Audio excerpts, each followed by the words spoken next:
Good morning. It's my 124 days stroke journey. And dito naman ako nag-walking exercise sa harap namin sa main road. Nasa main road kasi kami, kaya ayan, makita nyo may mga sumasakyan dumadaan. Ngayon may dadaan na sasakyan dyan. Ayan, medyo malayo na lalakad ko dito sa labas, hindi kagaya sa loob ng bahay, maikli lang yung space na nilalakaran ko. At least dito, medyo mababa. And ayan, may exercise maigi ang aking paa sa pagwa-walking exercise. Magte 10 rounds lang ako, ayan. 10 rounds walking para sa aking exercise today.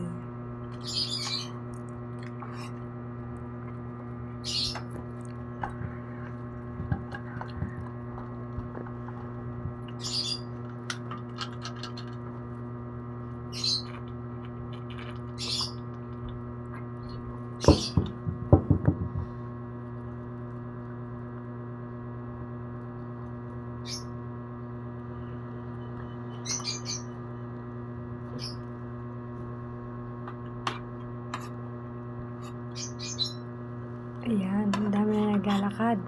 Mga papasok sa school, papasok sa office, mga mamamalengke.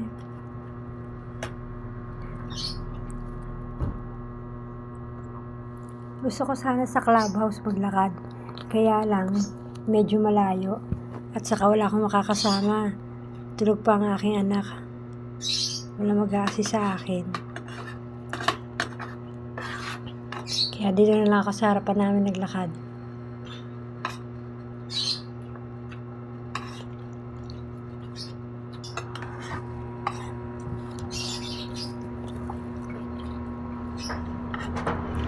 Ayan, nakita niyo may sasakyan na. Ayan, nasa likuran ko. Kaya ano natin lumayo. Pero wala.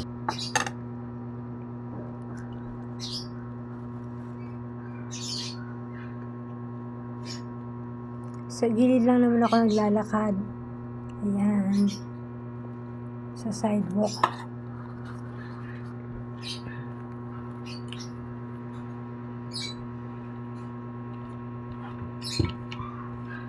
Ang layo na nalalakad ko, di ba? Paikot-ikot lang ako.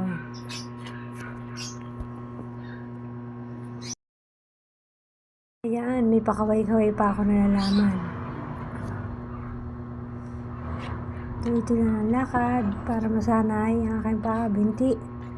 Ayan, for my leg strengthening. Malaking tulong sa akin ng walking exercise para ma-enhance sa aking paglalakad and ang aking legs, foot, masanay siya. May stretch yan. Medyo okay na ang aking walking, di ba? Ayan. Ang tagal na aking walking exercise, nasa 10 minutes. Actually, 30 minutes yan. Inedit ko na nga lang.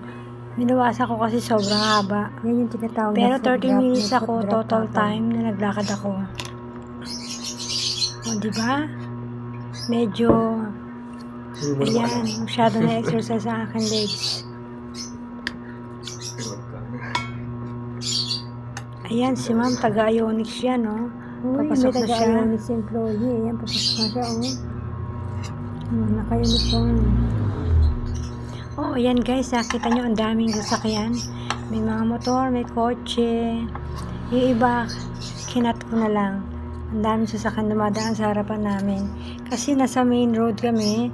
Dito talaga ang daanan sa harapan namin ng mga sasakyan. Palabas ng gate.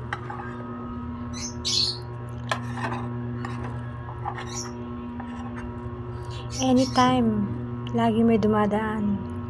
Hindi maiiwasan. So, kaya kailangan sa gilid lang ako talaga maglalakad-lakad.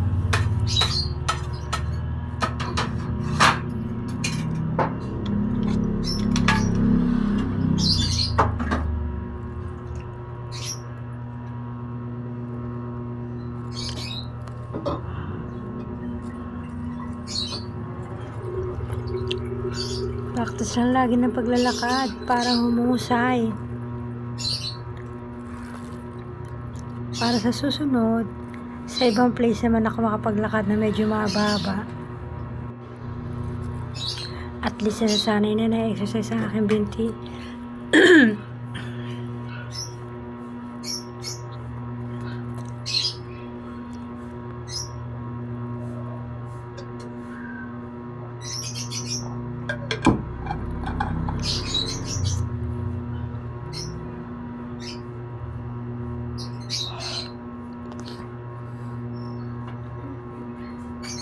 At the same time, naaarawan din ako, yan. Nainitan ang likod ko.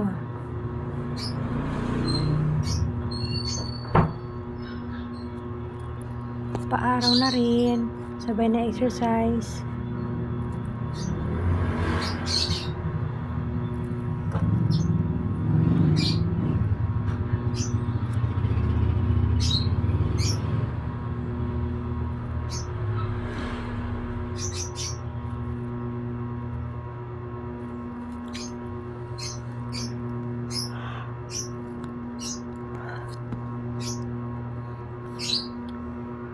Nakita niyo ba guys, hindi na ubusan ng sasakyan dumadaan? Ayan, halos lahat may sasakyan dito.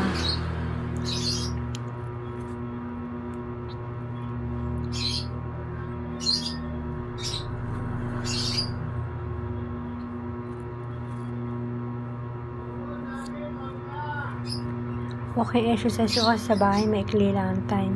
And maikli lang yung lalakad ko. At least dito medyo mahaba-haba. Nag-enjoy ako at medyo nakakaramdam ng pagod.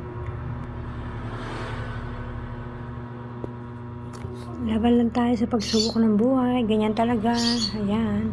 Kaya mag-iingat kayo. Mag-iingat pag may nararamdaman. Sabihin or huwag niyong ignorin. Pag may nararamdaman kayo sa katawan, pa-check up niyo agad. Or ipahinga. Pakaramdaman ng sarili. At gamutin.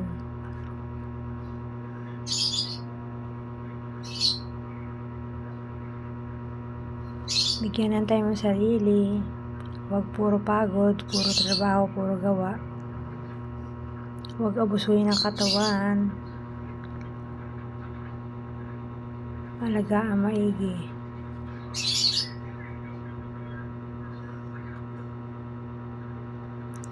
Dahil may mga pamilya tayong umaasa sa atin.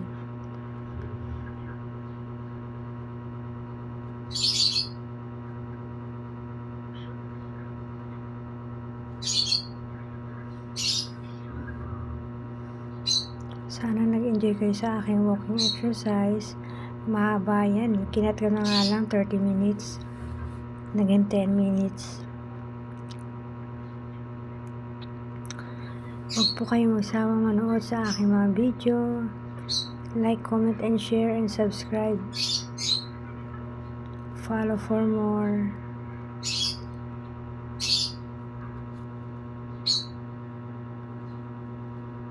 Ayan, pagod na ako dyan.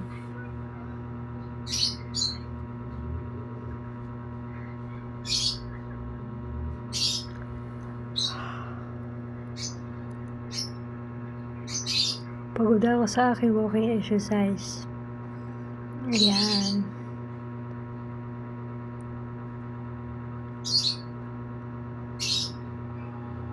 Malapit na ako matapos.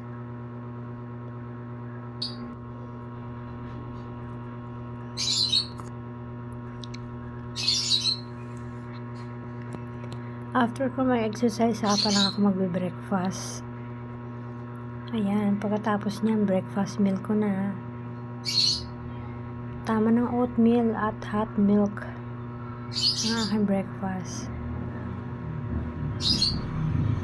Sa lunch na lang ako nagra-rice. Thank you for watching.